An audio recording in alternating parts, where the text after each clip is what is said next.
ቆይ ቻይና ምን አድርጉ ነው እያለች ነው ያለችው? ምናልባት ለመንግስት ቅርበት ያላችሁ ሰዎች በዚህ ዙሪያ ኤክስፕሌን ብታደርጉ ደስ ይለኛል። እኔ ቻይና ከመቼ ወዲህ ነው ኢትዮጵያ ቴሪቶሪያል ኢንቴግሪቲዋ ላይ ተጽዕኖ ልታሳድር ትችላለች ብላ ማሰብ የጀመረችው? ምክንያቱም የታይዋንና የቻይና ጉዳይ በኢትዮጵያ ውስጥ ኢሹ ሆኖ አያውቅም። የቻይና መሪዎችን ሁሉንም እናውቃቸዋለን።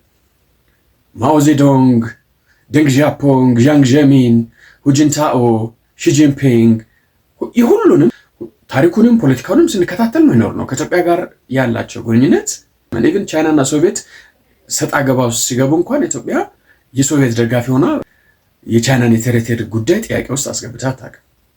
እና አውቶ ፈሰደን ቻይና ይሄኛውን ነገር አመጣች ማለት የኢትዮጵያ ፖሊሲ ይለወጣል ብላ ሰግታ ነው ወይስ ታይዋንን ልትወር ስለሆነ ኢትዮጵያ አፍሪካውያንን በቻይና ዙሪያ እንድታሰባስብ ፈልጋ ነው? ሶማሊላንድና ታይዋን የጀመሩት ሪሌሽንሺፕ አለና እዛ ላይ ኢትዮጵያ ገብታ ታይዋንን ኢኔብል ታደርጋለች በሚል ስጋት ነው? አይ ዶንት ጌት ኢት።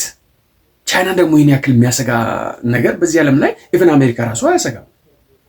ዲስ ኢዝ ኖት አን ኢሹ በኢትዮጵያ ውስጥ ኖት ኢቨን ሲንግል ፐርሰን ኢትዮጵያ ውስጥ ታይዋን እንደ ሀገር ኮንሲደር አድርጎ የሚያክሰል። ተራ ቁጥር 6 ላይ ያለውን ነገር ላንብብላችሁ ምን እንደሚል Both sides reaffirm that all countries should abide by the basic principles established by the United Nations Charter and international law, respect sovereignty and territorial integrity of all countries, and oppose the use or threat of use of force in international relations. ምን ማለት ነው? ልክ እንደዚህ እጃችን አውጥቶ ቃለ መሃላ ላይ ፈጽመው ያለውን መስለው all countries የቴሪቶሪያል ኢንቴግሪቲ እና ሶቨሬኒቲያቸውን እናከብራለን የሚል ቃለ መሃላ ነው የፈጸሙ ያሉት። የሆነ ዳኛ ፊታቸው ላይ ቆመው ሁለቱ እጃቸው እንደዚህ አንስተው ከዛሬ ጀምሮ እኔ ኢትዮጵያ የማንንም ሀገር ቴሪቶሪያል ኢንቴግሪቲ ሶቨሬኒቲ ላለመጣስ ኃይል ላለመጠቀም ሌሎችም እንዳይጠቀሙ ለማድረግ እቃወማለሁ። What do you mean by that? Somebody has to explain. ኤርትራን አትንኩ ነው እያሉ ያሉት? ሶማሊያን አትንኩ ነው እያሉ ያሉት? We can't afford this. We will never recognize Eritrea. China, you have to know that. እኛ የኤርትራን ሶቨሬኒቲ የምትሉት ነገር ቴሪቶሪያል ኢንቴግሪቲ የምትሉት ነገር we don't recognize. ቻይና እና ራሽያ ታሪካዊ ጠላት ሆነው አቅም ኢትዮጵያ ከታሪካዊ ጠላቶች ጋር መሰለፍ የምታውቁት እኛ አውሮፓና አሜሪካ ነው። ባይኖመንስ ኢትዮጵያ ወደብ እንዳታገኝ በዚህ ደረጃ ጥረት ያደርጋሉ የሚል ሐሳብ ነው የለኝም። ግን some kind of geopolitical shift እያየው ነው። በቃ በዚህ ሆርን ኦፍ አፍሪካ ላይ የሆነ geopolitical shift እየመጣ ነው።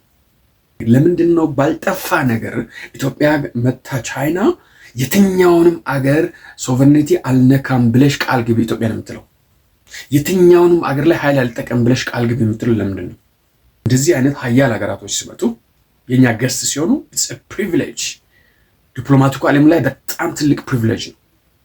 ከዛ በኋላ በተቻለን መጠን የራሳችንን ኬዝ እናስቀምጣለን። የወደብ ጉዳይ የምሎችንም ስትራቴጂክ የምንላቸውን ሀሳቦች ኮንቪንስ ለማድረግ እንሞክራለን። አሁን ኤርሾ በቅርቡ አለን ቻይና ራሽያ ምናምን ነው የሚመጡትና that's a huge privilege። በዚህ ኤርሾ ላይ የቻይናና የራሽያ አየር ኃይል ሲሳተፍ የልብ ወዳጃችን መሆናችን ነው የሚያሳዩት። I think they are taking our friendship for granted and they want to impose their interest upon us. ኤርትራን አትንኩ፣ ሶማሊያን አትንኩ፣ ሶማሊላንድ አትንኩ የሚል ነገር መጥቷል from China. No.